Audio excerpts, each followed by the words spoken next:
Okay, in class today we are going to begin the road to World War I. Yes, that's right, folks. It's going to be quite a show. The main things that we're going to be looking at and talking about today are going to be nationalism. You guys know what nationalism should be by now, that extreme pride in one's country or nation. Militarism is going to be all about building up a massive and strong army, and also a system of alliances, basically kind of like a, you've got your friends, I've got my friends, let's go fight idea that begins World War I. We're also going to find that Serbia's determination to become a large independent state angers many Austro-Hungarians and initiates some hostilities. The first thing we're going to talk about, there are four main causes, M-A-I-N. The first letter, M, is all about militarism, the aggressive preparation for war. Now, you might ask, what causes this militarism? Improvements in technology, alliances between nations, and truthfully, nations begin to adopt a policy of militarism, this idea of a readiness for war. They establish this thing called conscription, which is a military draft to ensure that they have an adequate supply of troops. Militarism also is all about the buildup of things like tanks, planes, weapons, guns, the whole idea of the no man's land, trench warfare, all comes from this massive buildup of militarism, all because of the new advancements in technology. The next letter to talk about is A, M-A-I-N. The A is all about the system of alliances. If you guys remember from chapter 14, we talked about the idea of a system of alliances based on, well, what are you going to be able to do for me? In 1882, an alliance is formed between Germany, Austria-Hungary, and Italy, known as the Triple Alliance.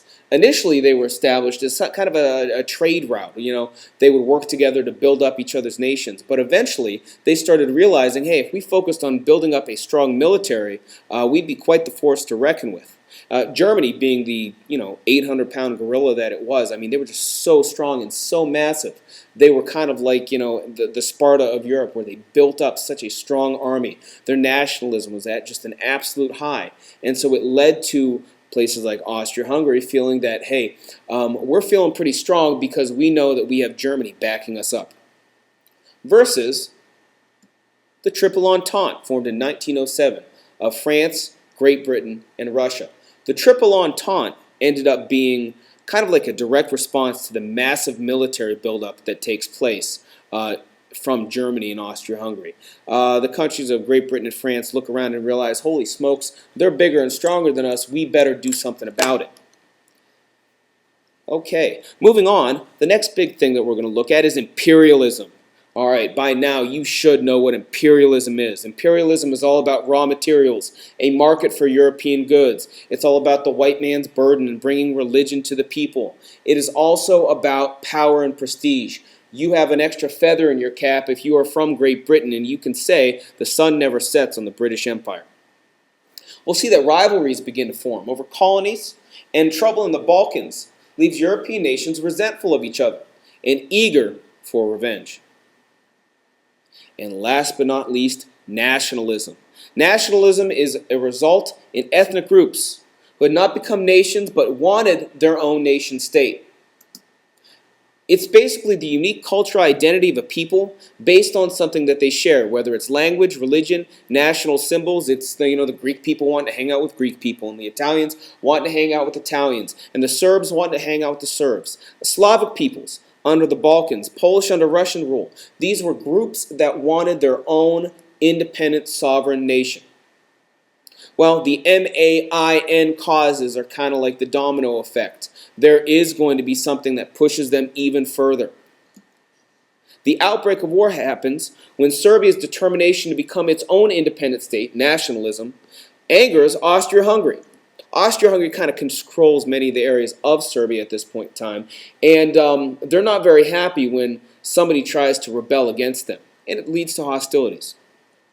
The outbreak of war happens, like I said, when Serbia wanted to create its own independent Slavic state, a vision supported by Russia. Why? Russia kind of viewed itself as the big brother, if you will, of all of the Slavic-speaking nations, and whenever they had the opportunity to, they would lend a hand to those countries. This was obviously greatly opposed by Austria-Hungary, who controlled many of the lands that Serbia wanted to create into its own state. Now, Serbia has its, I used the example in class, its 300-pound lineman in Russia. Austria-Hungary has on its side a 300-pound lineman, Germany. And on June 28, 1914, the thing that sparks the war, Archduke Francis Ferdinand, the heir to the throne of Austria-Hungary, visits Sarajevo, Bosnia. And we'll find out what happens next. There is an assassination that takes place. Archduke Francis Ferdinand, the heir to the Austrian throne, visits Sarajevo as an opportunity to kind of like flex his muscles, so to speak, to show, hey, I'm still in control here. Well, there's a group named the Black Hand. They have another idea. They were a terrorist organization. They were an organization that was against Austria-Hungary. They were an organization that was for a Serbian independent national state. They wanted, like I said, that Slavic state. A guy by the name of Gavrilo Princip is one part of a whole of the Black Hand. What ends up happening is they develop this idea that we're going to attack the Archduke. We're going to take him out. We're going to take him out in broad daylight. And this whole pact is developed where, okay, I'm going to attack him here. And all these guys are set up so that if one fails, another will rise to,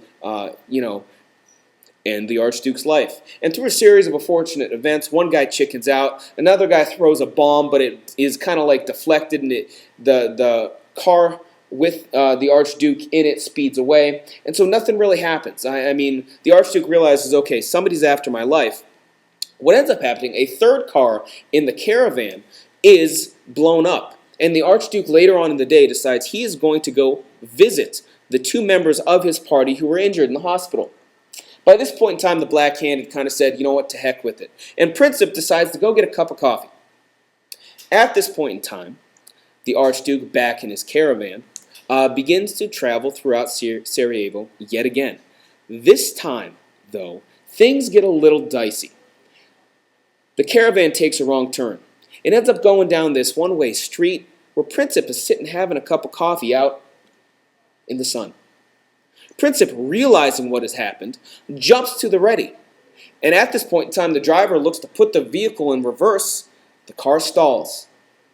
Gavrilo Princip pulls out a gun about 5 feet away, shoots one shot. Bang!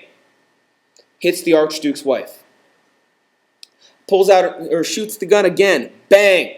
Hits the Archduke. With that being said, the Archduke Francis Ferdinand is dead. Gavrilo Princip, this guy who kind of like fell, if you will, into this assassination, he was a Serbian nationalist, part of the group the Black Hand. He was the guy who pulled the trigger. He was captured and found guilty. What's interesting here is he'd been sick for a very long time. He had had tuberculosis, and back in that day, tuberculosis was pretty much a death sentence. So, since he was only 19 at the time, he was spared the death penalty and was given only 20 years in jail. Now, he died eventually, living out the next 4 years in absolute, it was squalor, it was nasty. He had to get an arm cut off and all kinds of gross things. But what was done was done. Gavrilo Princip inadvertently starts World War I. And like I talked with you guys about in class, it's the whole idea of this domino effect or this powder keg, where now, okay, the Archduke of Austria-Hungary, the guy who is going to be the heir to the throne, is dead. You can't just let that go and let that slide. Instead, we see that Austria-Hungary has to respond.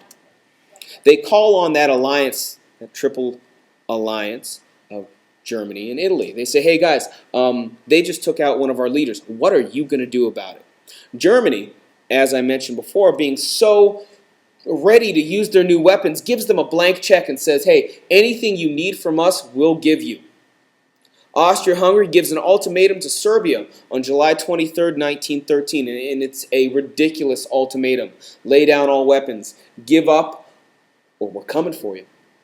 The Serbians say, absolutely not. Serbia declines the ultimatum, and with that, Austria-Hungary calls on Germany. Hey, you said you'd back us up. Let's go to fight. By July 28th, war takes place.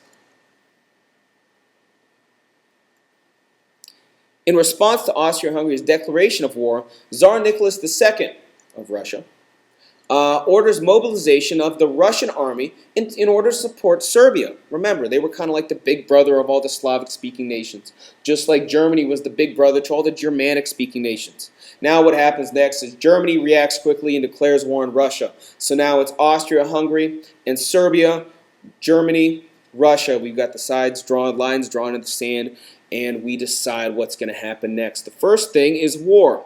General Alfred von Schlieffen of Germany designs a plan for a two-front war against both Russia and France. Now, you guys know, we've talked about it in class, a war with Russia in Russia is not very successful. But the Schlieffen plan says that Germany would be able to conduct a small holding against Russia, that they would be able to hold Russia off with a very small amount of troops. And then there would be a rapid invasion of France. The Schlieffen plan is quick, and they were going to hit them hard, hit them low, get them done. Wasn't the best plan, unfortunately. Great Britain now decides to declare war on Germany after Schlieffen violates Belgium, which was neutral. Okay, that was a nation that was kind of like, Britain just says, all right, enough's enough. Germany, you have to stop. And so they demand that German troops be allowed to pass through Belgium. By August 4th, all the great powers of Europe were ready and at war.